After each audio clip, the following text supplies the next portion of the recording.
অমুসলিম আপনারা? আপনারা মুসলমান না?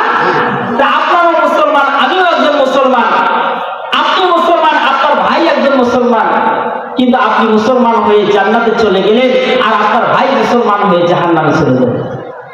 সেই দিন মূল কারণগুলো বোঝা যাবে যে আসলে কারণ কি হবে। আল্লাহ তাআলা বলে সেই দিন জাহান্নামীরা চারটা কারণের কথা বলবে, যে আজকে এই জাহান্নামে আসার আমাদের চারটা কারণ রয়েছে।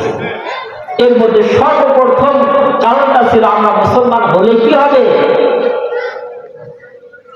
ক্বালু লাম নাকুন মিনাল মুসলিমিন, দুনিয়া আমরা মুসলিম ছিলাম না।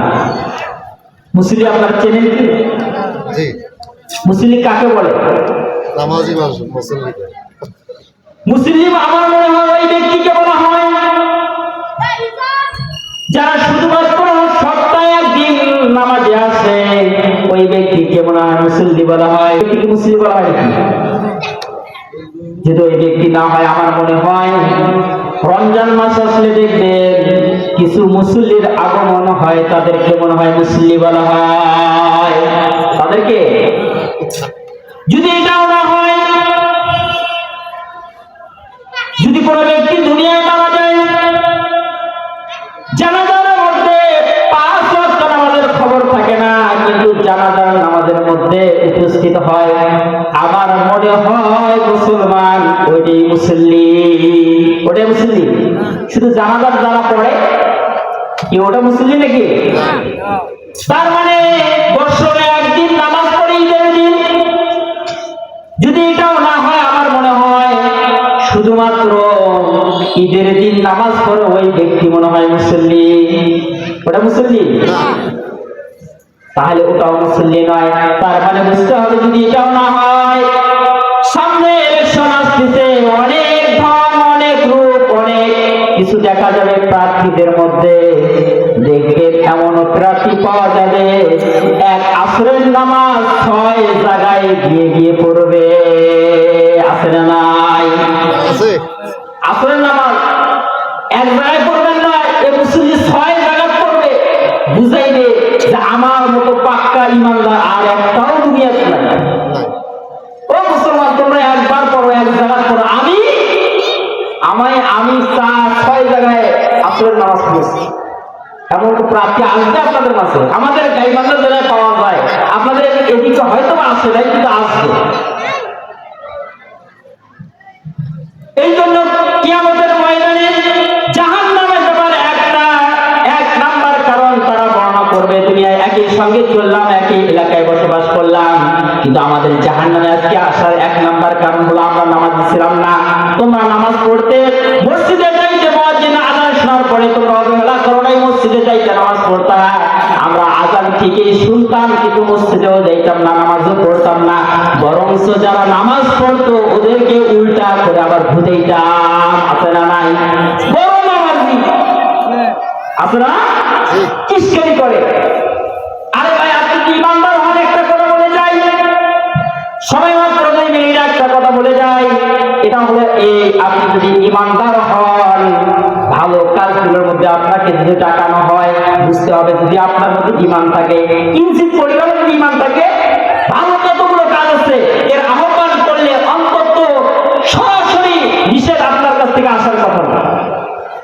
ইমানদার ব্যক্তি, নামাজের জন্য আপনি নামাজ পড়েন না, মুসলমান, কিন্তু আপনাকে নামাজের দাওয়াত দেওয়া হয়েছে, আপনি যদি বড় মুসলিম, তাহলে বুঝতে হবে আপনার ইমানের ছিটা ফোটা আপনার অন্তরে নেই। আর যদি আপনার মধ্যে ইমান থাকে, অন্তত আপনার অনুশোচনা হবে, আপনার অন্তর থেকে এই কথাটা আসবে, ভাই তুমি নামাজ পড়ো, আমার নামাজ পড়ার দরকার। সে অস্বীকার করবে না। কি করবে? যে তুমি নামাজ পড়ো, ভালো, আসলে আমারও পড়া দরকার। তাও বুঝতে হবে ওই মানুষদের একটু হলে না। আর যারা একবারে না করে দেয়, অস্বীকার করে, ওই ব্যক্তি মুসলমানের মতো দেখতে, কিন্তু আসলে মুসলমান। 2 নাম্বার কারণ হবে এতিম মিসকিন অসহায় যারা হয়, এই ব্যক্তিদেরকে খাবার না দেওয়া। সেই দিন জান্নাতীরা যখন তাদেরকে জিজ্ঞাসা করবে, তারা 4টা কারণের মধ্যে 2 নাম্বার কারণ বলবে, আমরা দুনিয়ায় ছিলাম, আল্লাহ তাআলা যতটুকু সম্পদ দিয়েছিল গরিব মিসকিন যারা ছিল তাদের হক আমরা আদায় করতাম না।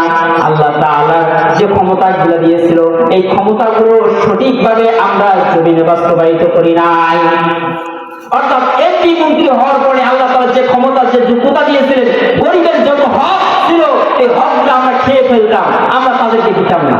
এই জন্য 2 নাম্বার কারণ আজকে আমরা জাহান্নামে চলে এসেছি। 3 নাম্বার কারণ থাকবে অহিতুক কথাবার্তা। 4 নাম্বার কারণ থাকবে কিয়ামতকে অস্বীকার করা। কিয়ামতের দিবসকে আমরা স্বীকার করতাম না। আছে না এরকম লোক? মৃত্যুর পরে কবরে কি হবে বলে দেখিন, সেটা খুব চিন্তা করা লাগবে না। কয় না মরার পর কি হবে সেটা দেখবো। মরার পর কি হবে দেখছিস? এত সুন্দর কথা, মরার পর কি হবে বলে দেখবি, হিসেব করছেন?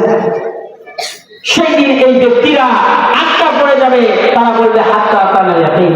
আমরা এটা অস্বীকার করতাম, করতে করতে হঠাৎ করে দেখি আজরাইল আলাইহিস সালাম আমাদের সামনে উপস্থিত। দেখি হ্যাঁ বিশাল এক আজরাইল।